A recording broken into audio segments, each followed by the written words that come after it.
ఏ సమాన్ చెప్తాను డిస్ట్రాక్ట్. చెప్పు. శనగపిండి 1/2 కిలో.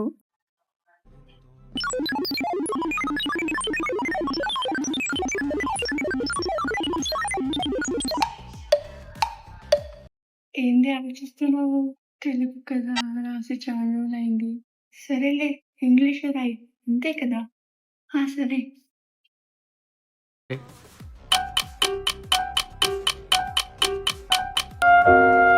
మళ్ళీ ఏమైంది? ఇంగ్లీష్లో శనగపిండిని ఏమంటారో తెలియట్లేదు. సూపర్. తెలుగు రాదు, ఇంగ్లీష్ రాదు,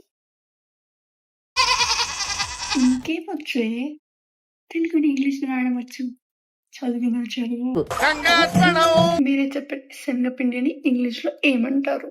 ఇంకా ఇలాంటి వీడియోస్ కావాలి అంటే లైక్ చేసి ఫాలో కొట్టేయండి. మరిన్ని కొత్త వీడియోస్తో మేము ముందుకు వస్తాను. Until then stay tune.